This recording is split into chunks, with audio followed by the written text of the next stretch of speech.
on. Free to join its own kind, this dolphin has chosen human companionship. Tell me, are you good? Good girl. Good girl, Dolly. Come on. Yeah, are you a pretty girl? Pretty girl. Aren't you a pretty...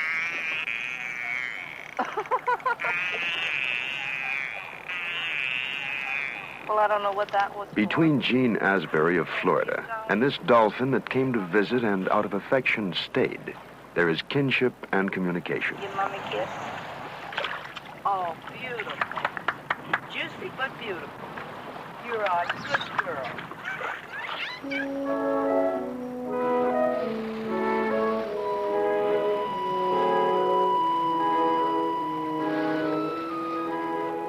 We are familiar with the trained dolphin, those put on display, taught to mimic the human voice and to respond to man's signals and applause.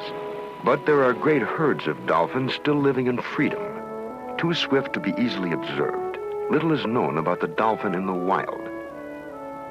This air-breathing mammal was once an earthbound animal, but 60 million years ago, he fled the confines of land for the wide waters of open seas and became the legendary friend of gods, men, and children.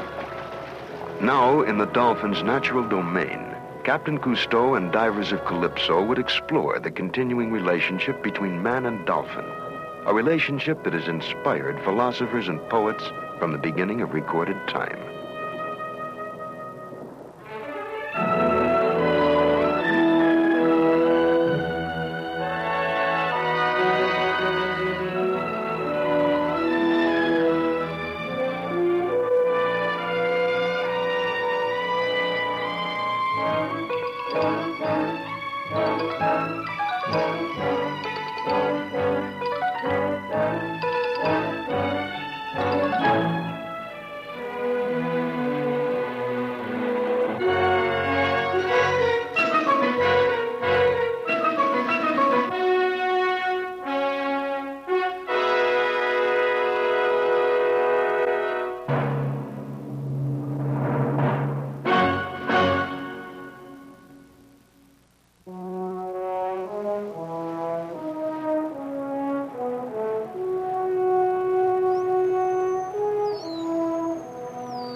In pursuit of dolphins, Calypso cruises the waters of the Strait of Gibraltar off the coast of Spain. Bon, vous tournez là? Ça va. Hein? Bon. Alors Philippe, nous approchons. As they approach a dolphin herd, Captain Cousteau alerts the crew to prepare for filming.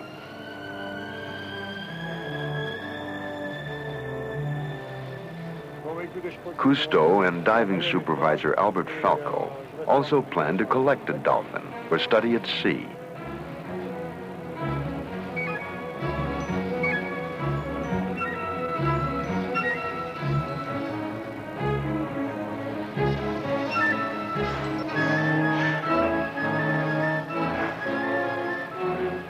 Filming free dolphins is a challenge. They are too swift for divers to approach them. They never stay behind or alongside a ship, but they are attracted to the bow as to a magnet. To Calypso, we have attached an extension with an underwater camera aimed backward toward the nose of the ship. We hope the extension camera will reveal dolphins swimming head-on, never before achieved on film. Meanwhile, frolicking hitchhikers come from all directions, but the main herd continues to outrun the ship, its underwater camera boom, and all other protruding contraptions. Ah oui, il y en a d'autres qui arrivent, je les vois. Vous apercevez As skipper Philippe Sereau pursues them, Cousteau fears that the new extension camera might frighten the dolphins away. But the system devised by underwater cameraman Yves Omer works. Now, for the first time, front view shots of dolphins swimming freely toward camera. vraiment un Là, ça y va. Regardez ça. Ça y est, ils ont piqué. Presque sans bouger. Là, voilà. Another camera, mounted on the hull, reveals dolphins venturing between the bow and the extension camera.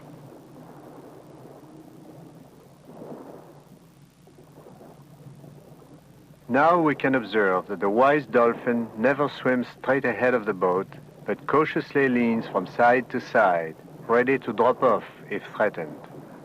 From the observation port, the animals are identified as the saddleback dolphin, one of 50 dolphin species belonging to the whale family. The dolphin is the littlest whale, but unlike its endangered brother, the sperm whale, for the time being, he thrives in the sea.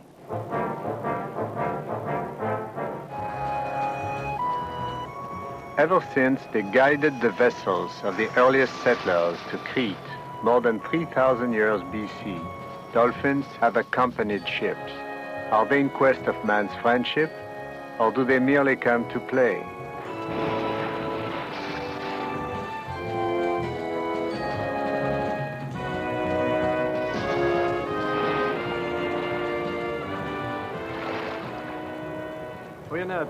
There are now enough dolphins off the bow to attempt the next phase of the operation, isolation of a dolphin from the herd.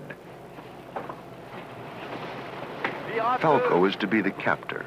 He hurries into position on the platform directly above the dolphins, riding the bow wave on starboard. Ça y est, je l'ai.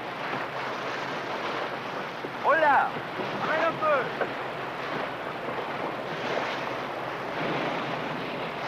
C'est bon. C'est bon. The plan is to net a dolphin at full speed. Upon contact, the small net will break away from the metal fork that holds it and gently enwrap the dolphin.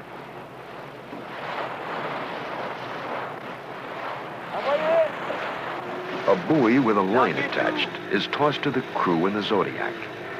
The line is tied to the net so that the crew will be able to haul the animal into the Zodiac, out of the way of the propellers of the oncoming Calypso.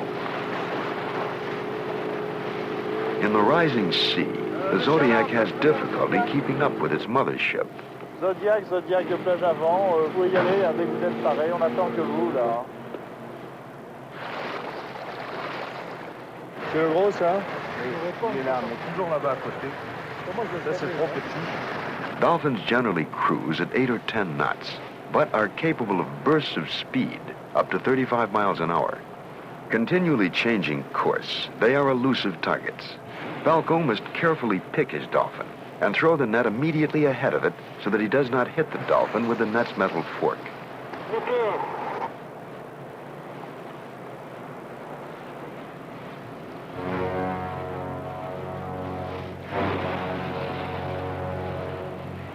Dessous les traves.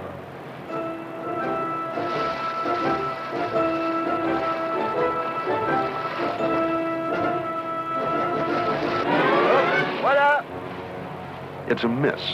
They will have to quickly retrieve the fork and try again before the herd is scattered. On l'a raté. On recommence. Ils doivent être par là. Oui, oui. Ouais. D'accord. Alarmed, most of the dolphins fly away like arrows through the sea. It is impossible to pursue them. But luckily, a few have chosen to remain, riding our bow.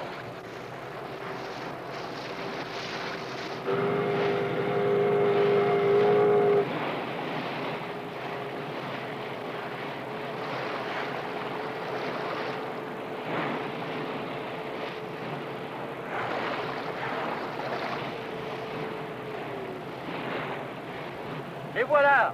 Attention.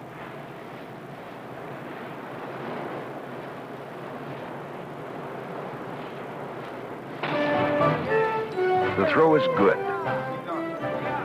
Calypso is stopped to avoid hitting the entangled dolphin.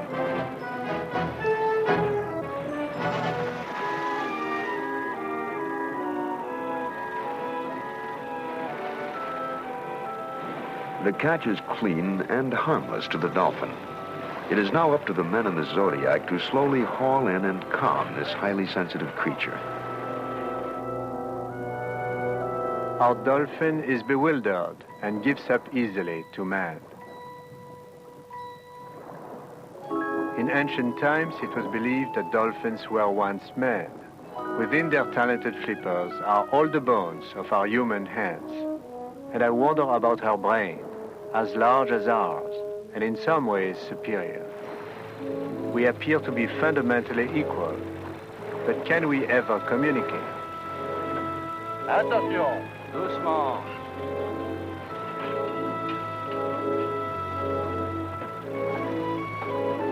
Treated with care, the dolphin will now be delivered beside Calypso, where experiments will take place.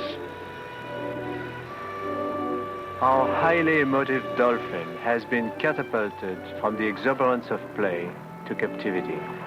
Yet she seems inclined to trust in us. The trust we must not betray.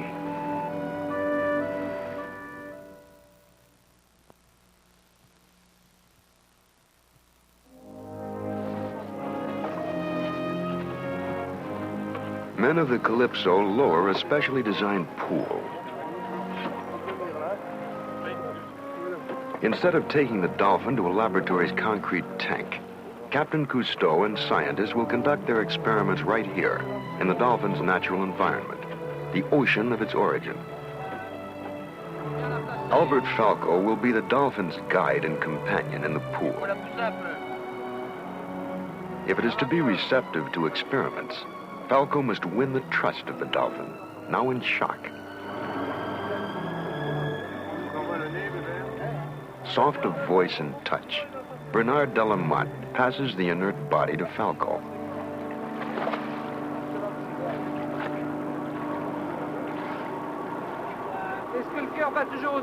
Dolphin authority Dr. René Guy Busnel asks if the heart continues to beat abnormally, twice the normal rate of 70 beats per minute.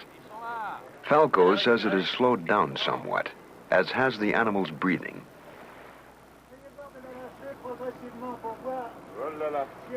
Falco dares not let the dolphin submerge before all returns to normal. It could inhale seawater through its blowhole and drown. Busnel, who will supervise the experiments, cautions that it will be some minutes before the dolphin is all right.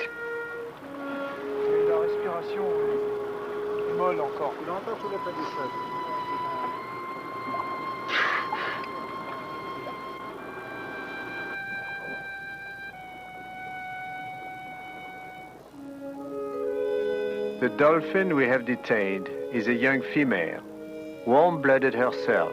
She's reassured by the touch of another warm mammal. Her satin-smooth skin is highly sensitive, and she seems to feel encouraged by her gentle escort.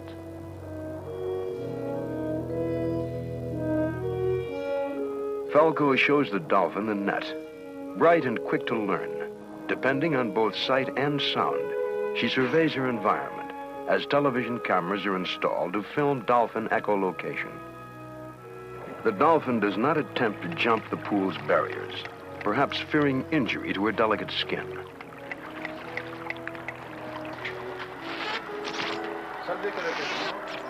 Aboard Calypso, we have the opportunity to record the clicking sounds of the dolphin's echolocation sonar system, as well as the whistlings.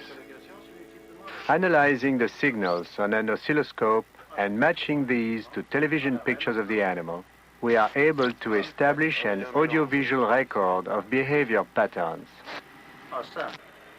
The dolphin emits acoustic trains of clicks from two air sacs in her forehead. Sweeping her head in a scanning motion, she hears reflected echoes of her clicks and thus locates all obstacles in her way.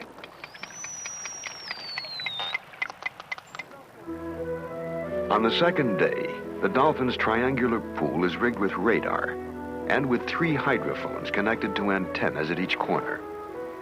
The calls of the dolphin will be analyzed on a multi-channel tape recorder. As signals and behavior patterns simultaneously recur, man may learn how they are correlated. So that the noise of the ship's props and generators will not interfere with the recording of the dolphin's vocalization, Calypso departs, leaving the dolphin behind.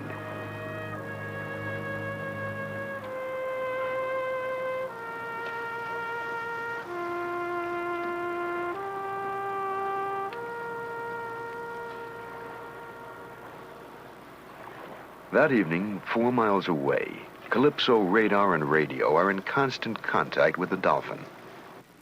For Dr. Alban Ziedzik and his animal acoustics experts, the reception is perfect as the isolated young female calls in the night.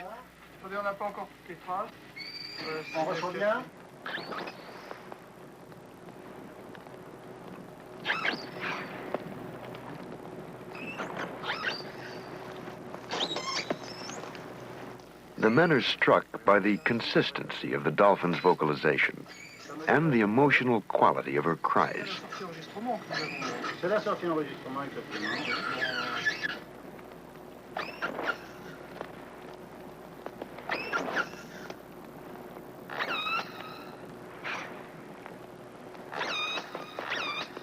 The cries intensify.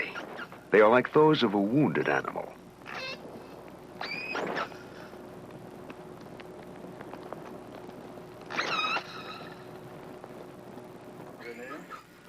The communication whistles fall partly in the range of human hearing, but she does not call to man.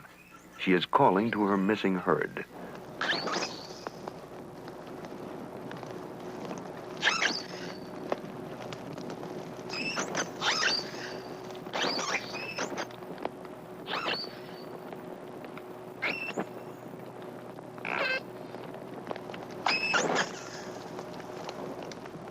Our unhappy dolphin provides us with a great variety of recordings of her voice.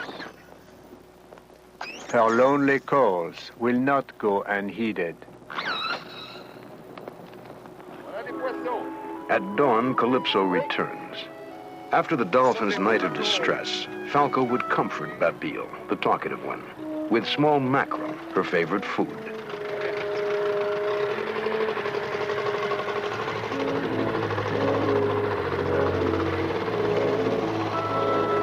Tu dois avoir faim depuis ce matin. Oui. Très bien, ma petite. À la cloche. Ok, allez, on y va. Peut-être pas ça. Alors voilà, très beau. Voilà.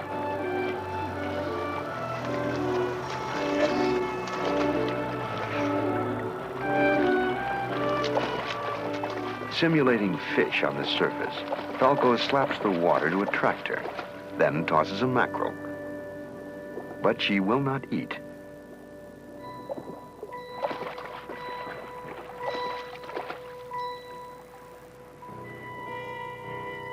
She has also grown silent.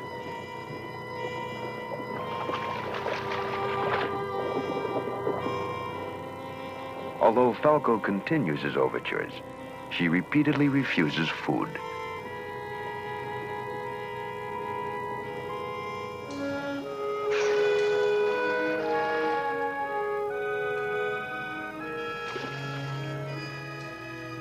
Dolphins are social animals and have been known to starve themselves to death when deprived of company.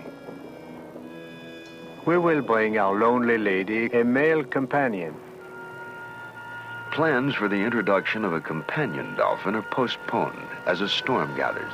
The female in the pool will be in grave danger. Delamont and Falco must rescue her. If the dolphin becomes entangled in the wave-tossed net, she will be unable to surface to breathe and will suffocate.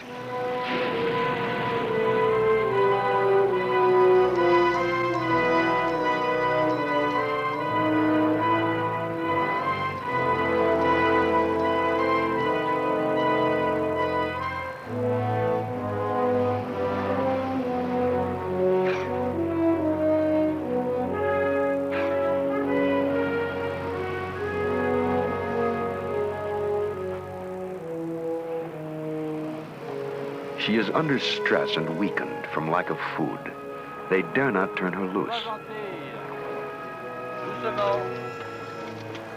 With gentle urgency, her trembling body is passed to Falco and Jeunesse. She is in a state of shock.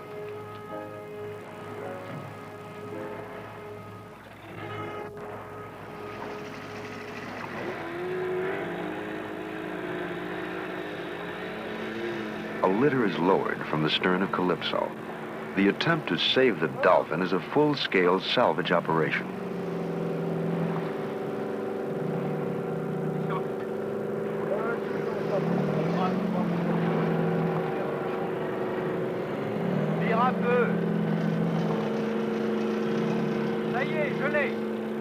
Carefully, the dolphin is brought aboard, each man reaching out, eager to help, for we are all gravely worried.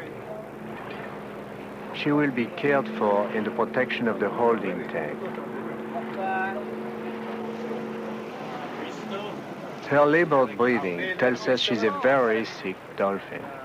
Unlike man, who breathes automatically, almost involuntarily, hers is voluntary breathing.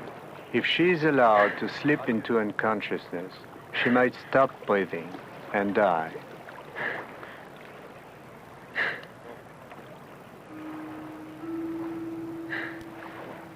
Glucose serum is fed into the starving animal.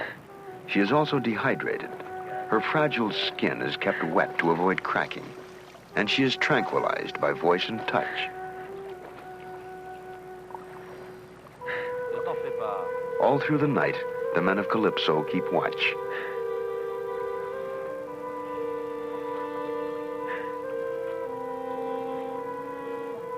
By dawn, the young female is out of shock.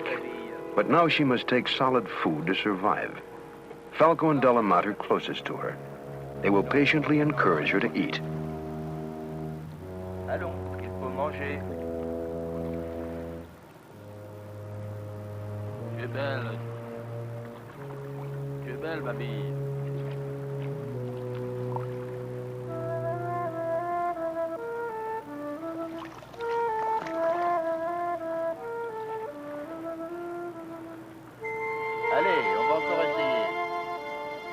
While we gently force-feed our dolphin, in another part of the world, frustrated whalers are preparing to slaughter dolphins to provide canned food for pets.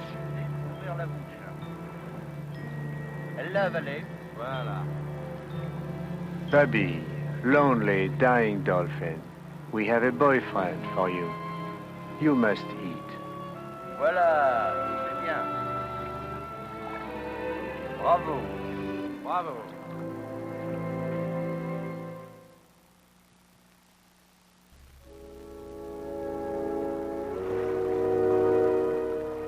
The young female is again in her pool. Her powerful horizontal fluke pushes her to the surface to breathe normally every 20 seconds.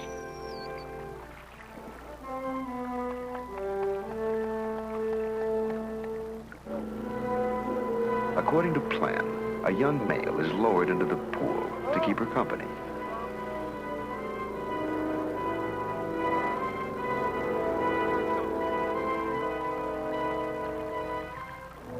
Falco attempts to orient the newcomer.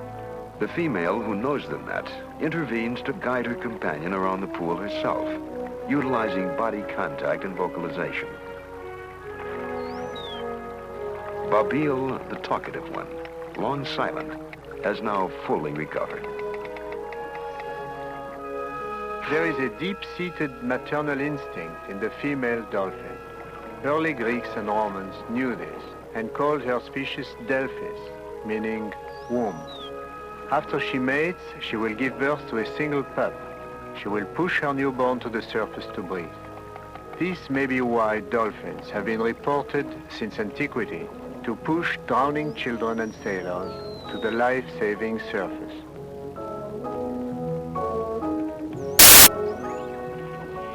Happily transformed by the presence of a male companion, the female talks to him, touches him, guides him.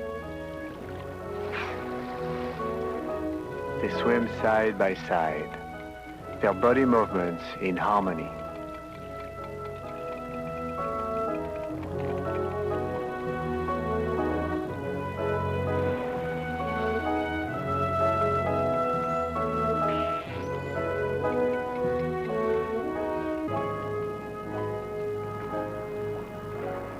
It's feeding time, but there is some uncertainty as to whether the dolphins will eat in the pool. Content now, the young female is first to take food, and the newcomer follows her example.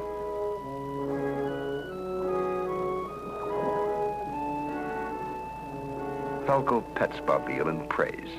She has been a good teacher. She has prepared the way for observation of two animals in the sea. Cousteau informs Busnel that the television cameras have been turned on, the hydrophone too.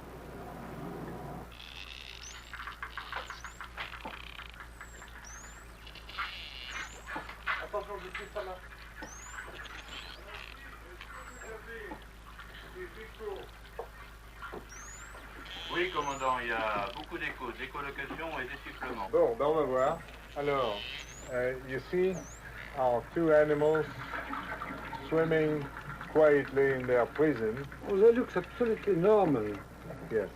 And they are absolutely not stressed. Now what do we hear on the microphone? We hear clicking and whistling. And sometimes you see, when we have the animal on the screen, the bubbles who are expelled from the blowhole. And they are during, yeah, exactly like that. That is during the whistling. And the whistling is mostly used for what we call social communication. And what I suggest is to blindfold the animal with suction cup and to see if the second animal helped the first one. So you want to put a mask on one of our dolphins? Absolutely.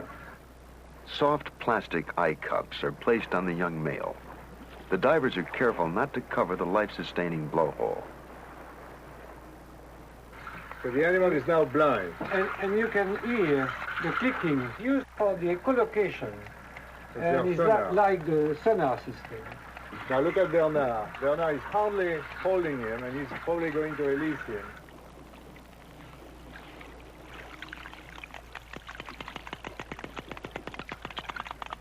The click trains range from low audible frequencies to supersonic signals, 10 times higher than man can hear. The animal is superior.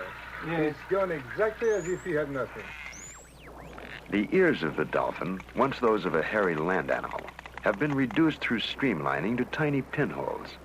During auditory scanning, the dolphin receives echoes basically through the lower jaw. A strong echo on one side indicates the location of the net. The blindfolded male is also definitely being assisted by the whistling female, who continues to tell him where the net is. For this reason, Busnel now orders the female removed from the pool. For the duration of one experiment at least, her blind will be left on his own.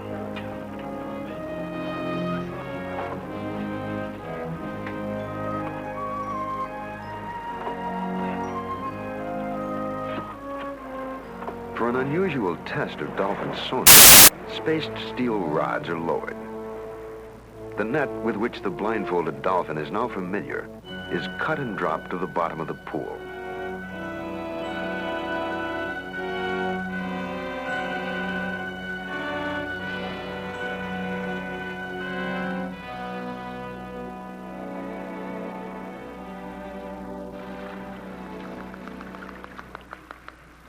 Seeing by sound, the blindfolded dolphin uses his computer brain, much faster than man's, to locate and identify.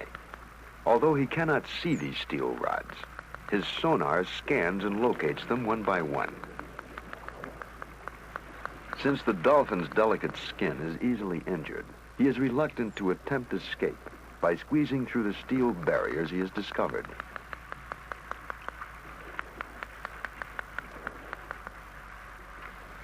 The dolphin continues to search with sound for a wider opening, but can't find one.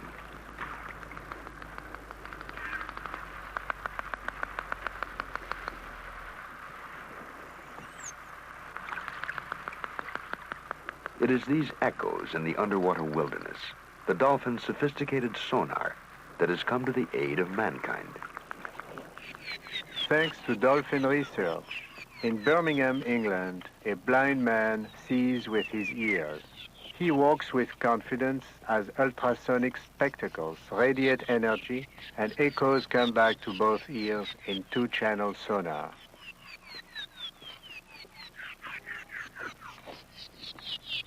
People and parking meters, patterns of sound carry these pictures to his mind, and the eyes of the blind are opened by the dolphin's world of sound. Aboard Calypso, tapes of dolphin sounds are analyzed.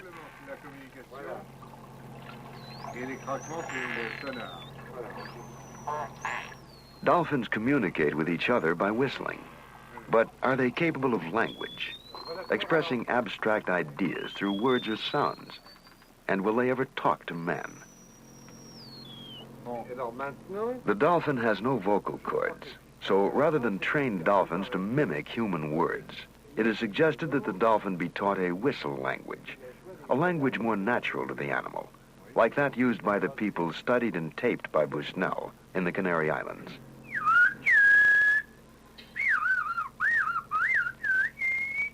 The modulations of whistling dolphins are in the same range as the Canary Island whistle people.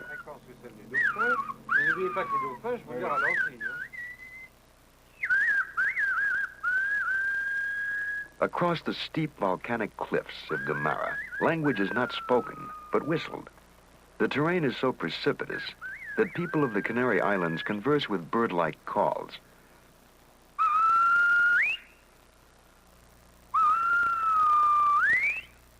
Whereas a shout would be lost on the wind, whistlers talk to each other from a distance up to 6 miles.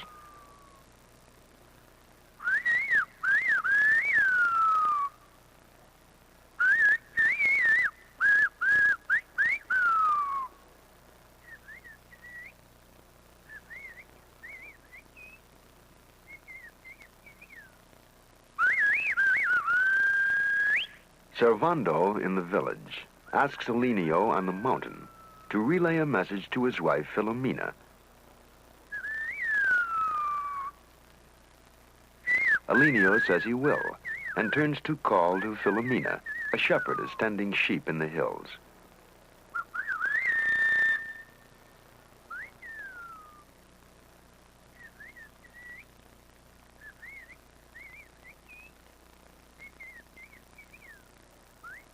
Alineo continues to call. Alineo calling Philomena.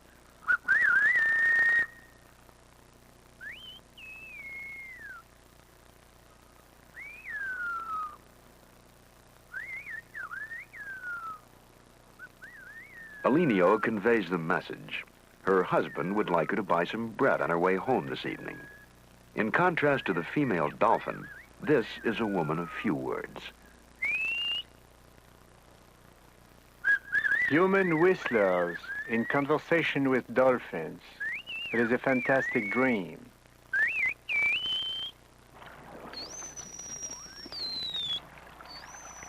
It might yet create an extraordinary new foundation for interspecies understanding.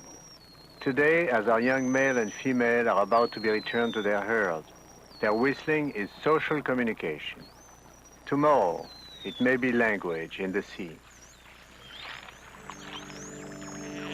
Even without a common language, man and dolphin have associated since the early ages. Now in Africa, Calypso cameraman and crew will investigate living evidence of the dolphin's fabled cooperation with man.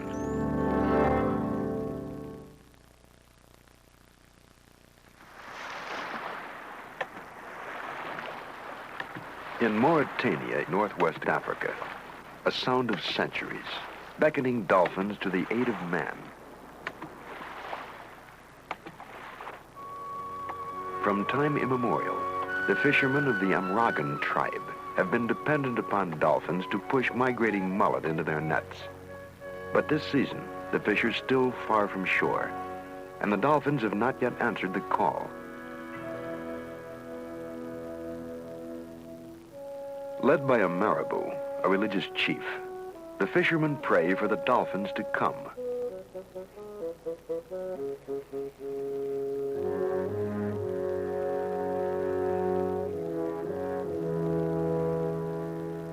Their nets are dry, but enshrined in mythology is the dolphin's willingness to serve both gods and men.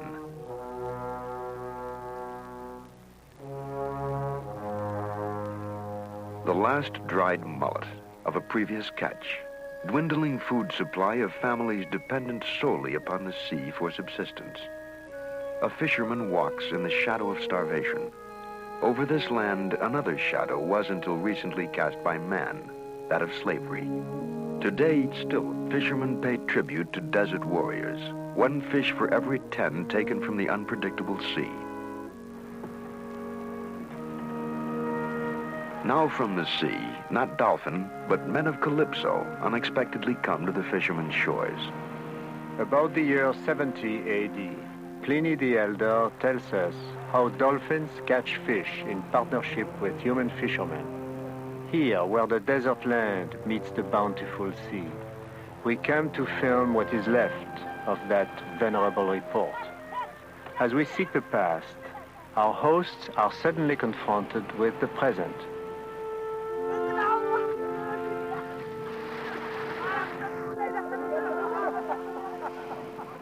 Tribesmen are puzzled by the wetsuit of Jean-Claire Riant, in texture so very much like that of the missing dolphin.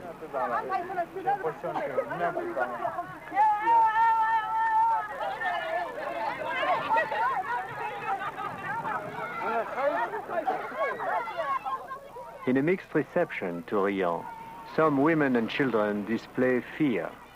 Others indicate bewilderment.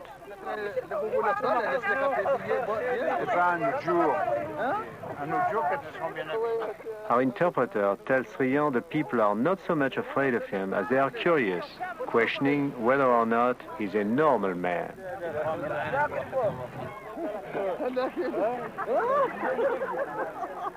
No Imragen has ever been a blonde man, and Riant has a fair beard and a black body.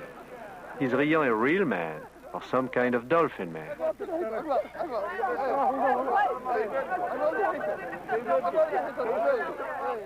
The male dolphin has his reproductive organs within the abdominal cavity for streamlining.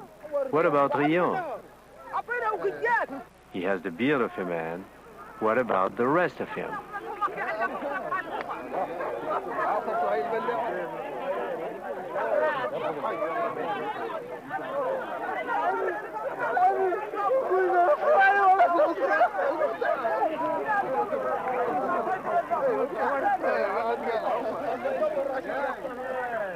Riant is now obliged to strip off his wetsuit to prove his case.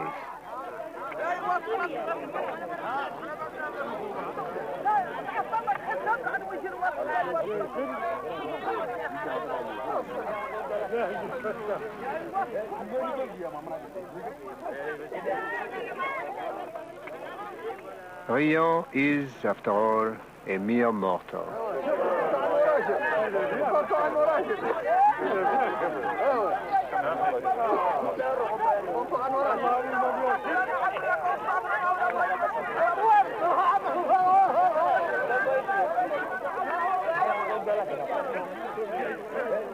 The merriment is cut short, as some take exception to the crew's presence.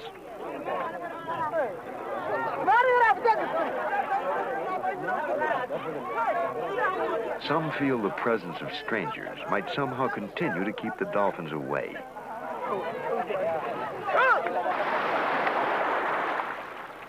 They keep trying to lure the dolphin by simulating the sound of leaping mullet close to shore.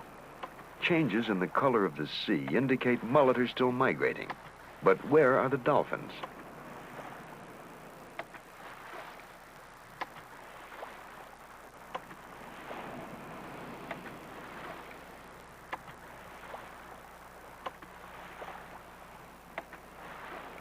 At last, far at sea, a fin. But it's not a dolphin. They're killer whales. The Calypso team sets out to drive off the dolphin's prime predator. Dolphins flee in terror when they see the great sword-like dorsal fin or hear the powerful underwater whistle of the killer whale.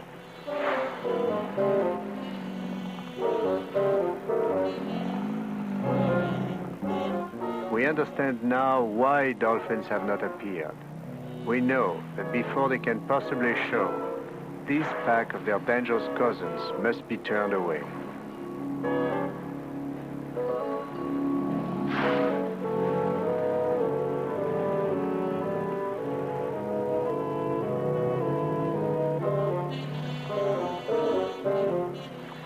Up to this time, we have been somewhat skeptical about the dolphins' voluntary cooperation with the fishermen of Mauritania. But now, as the killer whales depart, we find ourselves actively involved in that legend.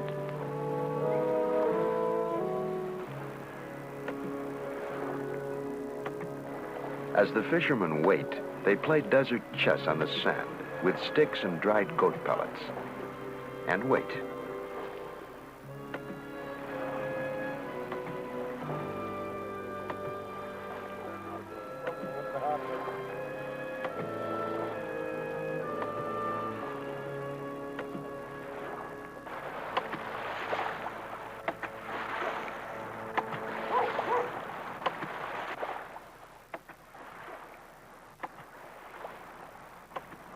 And still they wait.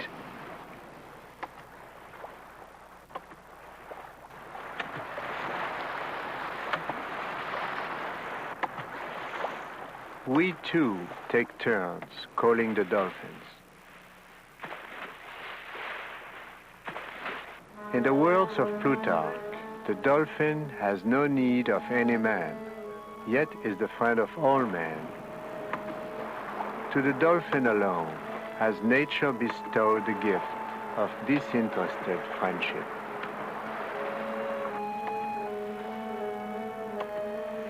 And still, for evidence of this friendship, an anxious camera crew and stoic fishermen wait.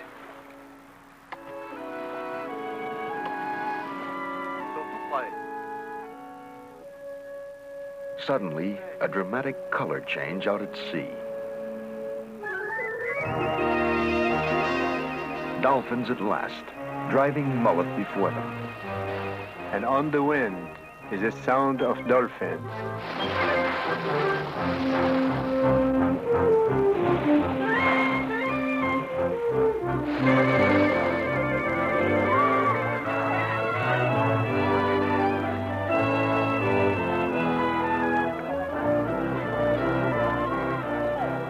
Calypso cameramen will have to make quick decisions to capture the lightning raid of these climax predators.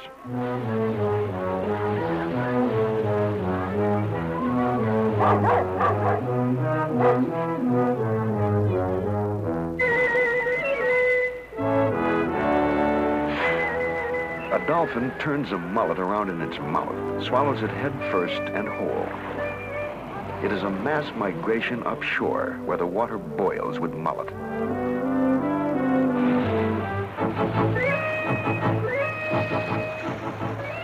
Swift dolphin encircle mullet, bunching them into violent explosions.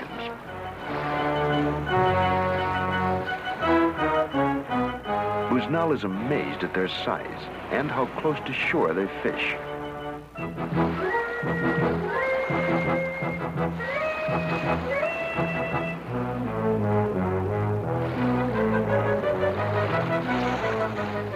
Corralled mullet are driven toward the fishermen, now joyously entering the water with their nets. Boys join their fathers in the excitement, learning an ancient but relevant trade.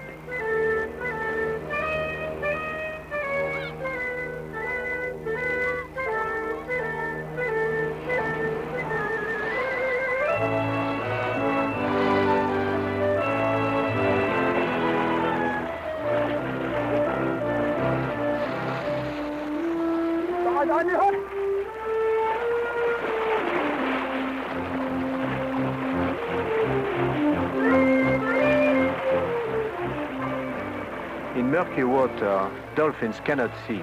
Sending signals, receiving echoes, the dolphin instantly computerizes speed and location of the fleeing fish.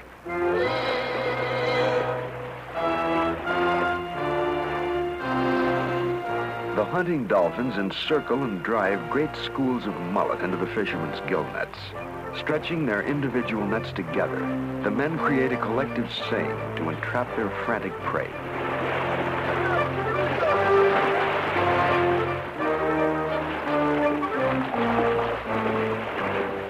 Yves Omer attempts to photograph the action underwater. The water is murky, but he can hear the dolphin's sonar clicks as they pursue the fish in eruptive flight.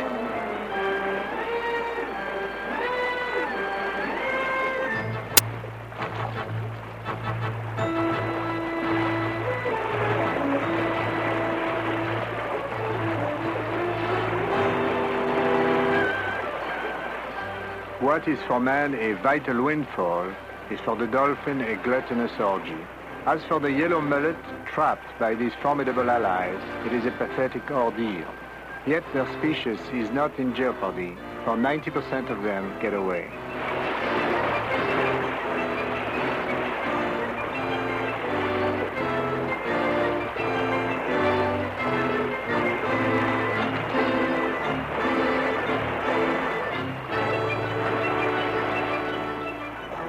In this spectacular display of interspecies cooperation, has the dolphin traveled all the way from the open sea just to help man by driving these fish into his nets?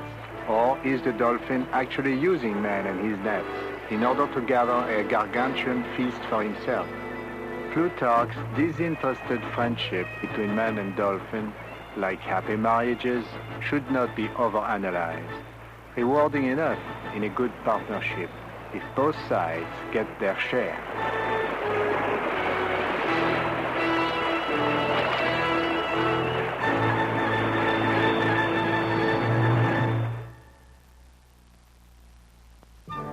Off the shores of Mauritania, tons of mullet are taken during the seasonal migration. Women will clean and dry the catch, and the highly prized roe will be sold in Mediterranean marketplaces.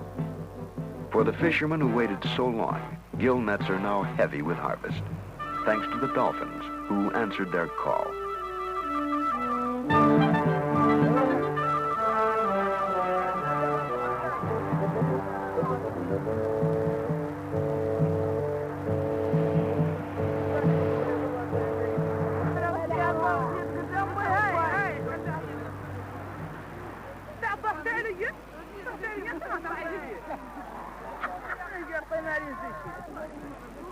The Calypso crew has filmed a legend and found special empathy with those who live it. Dolphins may never talk to man, but in Mauritania, brought together by the dolphin, man talks to man.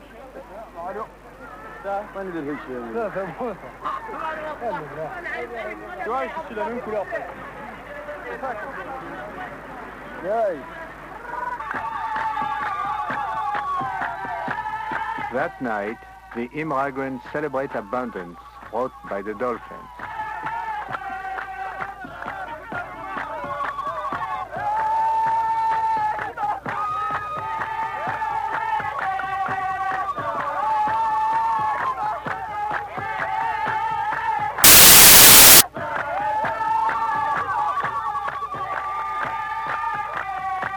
Songs and dances are human expressions of joy. Dolphins, too, are capable of joy, and we wonder if they also celebrate. We know the swift and clever dolphin has no problem finding his daily food without the help of man. Most of his time is spent in leisure, traveling thousands of miles, leading an intricate social and emotional life. Diving maybe 4 million times in a 40-year lifespan, sometimes as deep as 1,000 feet. And playing, too. Playing all day long. As man himself returns to the ocean, his best friend remains the dolphin, living spirit.